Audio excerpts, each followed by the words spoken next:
Mais de 72% dos brasileiros não gostam do seu trabalho. Você está dando o seu melhor, fica até tarde na empresa trabalhando, mas o seu chefe não reconhece o seu valor? Eu tenho uma solução para você. Que tal trabalhar para você mesmo? Receber uma grana que reflete o seu esforço. Então corre aqui no primeiro link da descrição e dê o primeiro passo.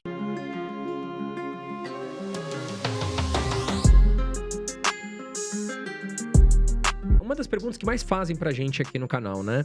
Dá pra você ficar rico hoje começando a investir com pouco dinheiro? Dá, desde que ao longo do tempo você invista com mais dinheiro. Ou que você fique muito tempo como investidor. É um outro ponto. Se a gente pega o Warren Buffett, que é um exemplo famosíssimo, né? O Warren Buffett tem hoje uma riqueza de mais ou menos uns 110 bilhões de dólares. Desses 110, 107 vieram depois que ele tinha 65 anos. Então, quase todo o resultado dele veio depois de 65, porque é o poder dos juros compostos. Se você pega a fórmula dos juros compostos, a gente vê que a parte exponencial é o tempo. Você tem algum capital investido que multiplica por uma taxa de juros, mas o fator que é exponencial é a passagem do tempo. Então, nada detém a marcha do tempo e ela atua a favor do investidor. Então, se você tem pouco dinheiro, eu espero que você tenha muito tempo para investir, porque aí você vai conseguir chegar longe. Então, o jovem, por exemplo, ele está numa situação ideal. Ah, é pouca grana. É, mas tem muito tempo pela frente. Melhor ainda é se tem um pai ou uma mãe assistindo aqui que quer começar a investir pro filho. Porque imagina, uma criança acabou de nascer e o pai vai lá e fala, não, vou investir R$300 por mês pro meu filho. Se ele faz isso durante 20 anos, com um retorno de 1% ao ano, quando o filho tiver 20 anos, vai ter 300 mil investido.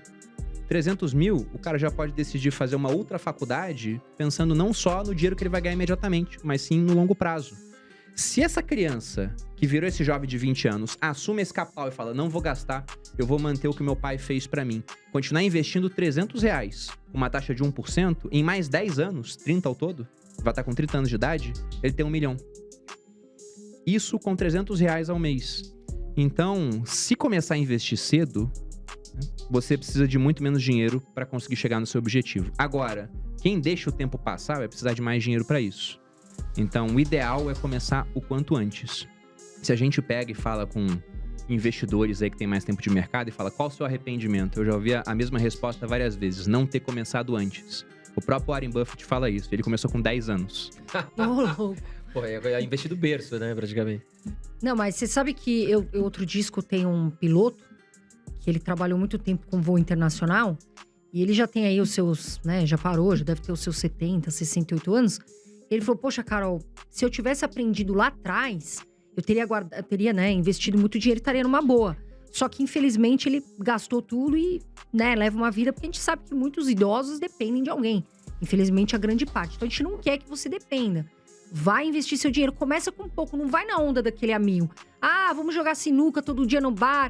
Cuidado, porque, mais uma vez, você começa aos poucos. Melhor do que gastar R$100 aí todo dia no bar. Enfim, eu puxo muito a orelha de vocês, porque eu sei que tem gente aí que gasta dinheiro à toa. Agora, Bruno, essa questão de previdência é algo que me perguntam muito. Porque o pessoal fala, não vale a pena, tal. Quando que vale a pena alguém ter uma previdência privada? Olha, eu vou falar que em todos os casos, para pessoas que têm mais dinheiro, vai valer a pena. Previdência privada, pelo seguinte, né? O Lucas Pitt tá acompanhando aqui o podcast da gente. Pitt é riquíssimo. Daqui a pouco a gente chama ele pra falar a carteira dele aqui também. Tem dezenas de milhões aí de patrimônio. E o Pitt é um cara que sabe investir bem o dinheiro dele e que não tem problema em correr risco.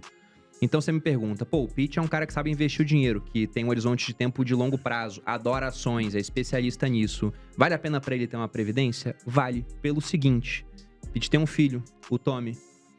Um dia, como ele é mortal, como todos nós somos, vai falecer. Vou bater aqui 3 vezes na madeira, porque eu espero que seja daqui a muito, muito tempo.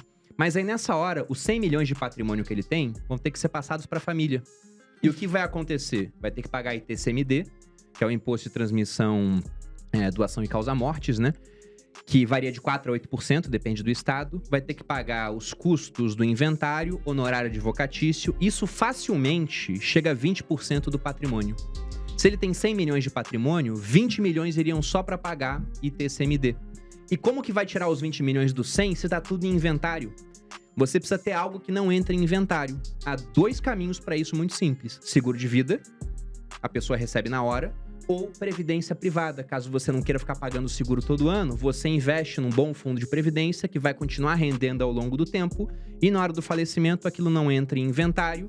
Depende do estado, há discussões quanto a isso, mas também pode ser liberado de pagar ITCMD e dar os 20 milhões na mão da família para que eles possam desembaraçar o patrimônio.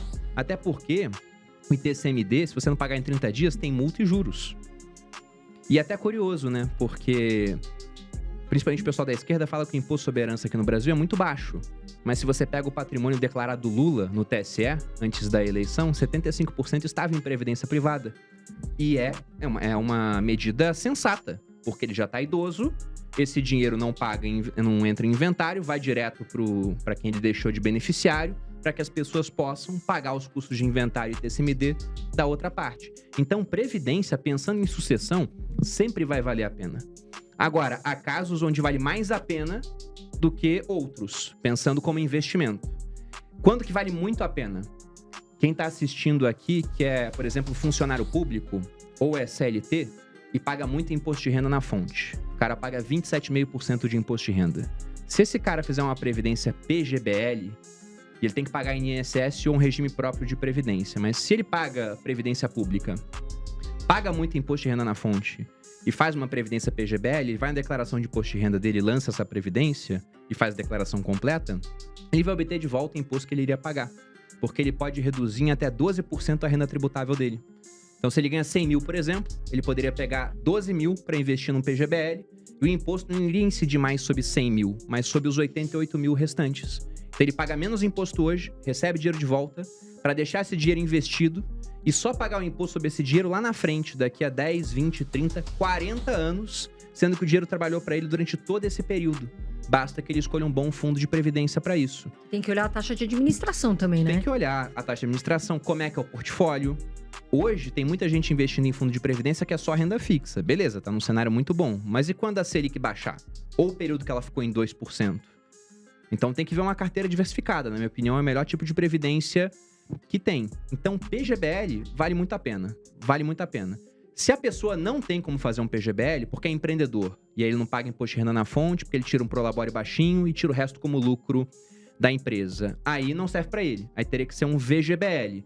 O VGBL, ele vai ser um fundo de investimento, no caso da nossa previdência, por exemplo, uma carteira bem diversificada, só que com algumas vantagens. Primeiro, a vantagem sucessória, que eu já citei aqui. Segundo, a vantagem de não pagar o Come-Cotas, que é um imposto que aparece sob fundos de renda fixa, multimercados, que é um adiantamento do imposto de renda, que sempre no final de maio e novembro tira 15% do seu lucro. E aí a diferença é que você pode ter um fundo multimercado com a mesma carteira de uma previdência. A mesma carteira, investindo nas mesmas coisas, mas só pelo efeito do Come-Cotas ao longo de 30 anos, esse fundo multimercado vai pagar imposto 60 vezes. E vai ter um resultado muito mais baixo do que a previdência que vai pagar imposto no final. E quando for pagar imposto, se bota uma tabela regressiva, vai pagar só 10%. Então você tem um fundo de investimento anabolizado, que vai render mais por conta da questão do imposto. E quando for pagar imposto, vai pagar menos. E no meio do caminho tem a questão sucessória. Então, previdência, eu vejo que é uma das fatias, de 6 fatias, que eu costumo pregar para a pessoa ter dentro do planejamento financeiro dela. Pensando em sucessão ou pensando que é um investimento bom se bem escolhido.